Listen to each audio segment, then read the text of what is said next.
Hello and welcome again to airgunweb.com. My name is Rick Utzler and I'm very glad that you can join us again today. Today we're going to take a look at the Gamo Hunter Extreme.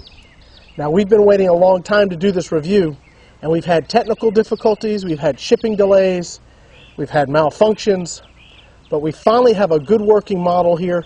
Let's go ahead and take a look at the gun.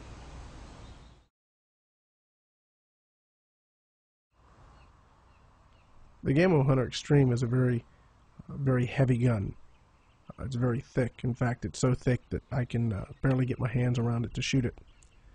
The stock is a pretty nice looking stock. The metal's also very attractive. Bluing's pretty nice and even. I'm not quite sure what that shroud's for, but it sure does look nice. One of the interesting things I noticed right away about this gun is that it's made in England, not in Spain. Gamo boasts some pretty hefty velocities with this gun. We're going to see how those work out here in just a minute.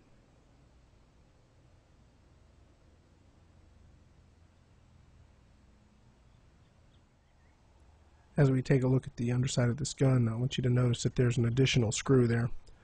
This gun recoils extremely violently, and you actually need additional screws holding this thing together, and I think that's why they put that big set screw there.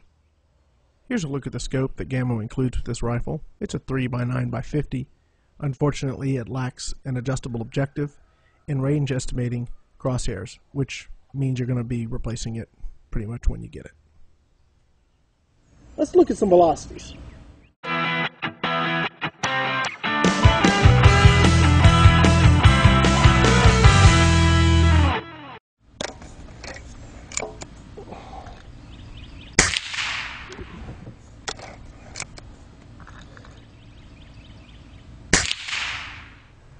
The first pellet that we just ran a test on is Gamo's PBA ammo. That's their performance ballistic alloy. That's their super fast ultralight pellet that they market pretty heavily. That ammo is supposed to go 1,650 feet per second in this gun.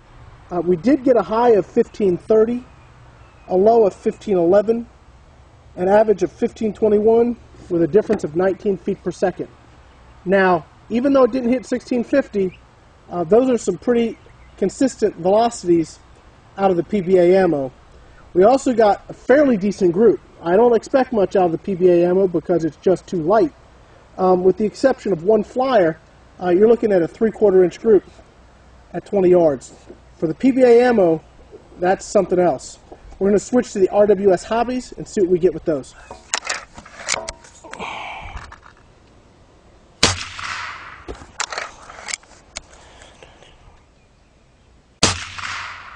Okay, so we just shot the RWS Hobby pellets, which are pretty much the industry baseline for velocity. We had a high of 1203, a low of 1189, an average of 1195 with a difference of 14 feet per second. Let's go ahead and test the Crosman Premier Hollow Point.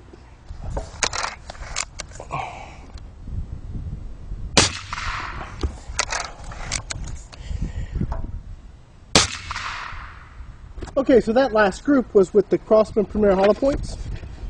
We had a high of 1130, a low of 1106, an average of 1118 with a difference of 24 feet per second.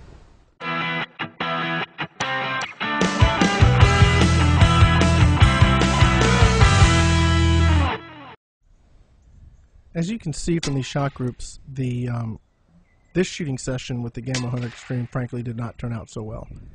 I'm not going to spend a lot of time going through the details, but suffice it to say, no matter what pellet I put through it, these groups are pretty typical. You'd get 2 or 3 that would stack pretty close, and then things would start going all over the place. I expected more out of this gun. At times when I was shooting off the camera, I managed to squeak out a group here and there that wasn't too bad, say in the 1/2 inch to 3/4 range. But for a gun that's costing close to $500, I expect more. I expect a lot more. A better trigger may make all the difference, however.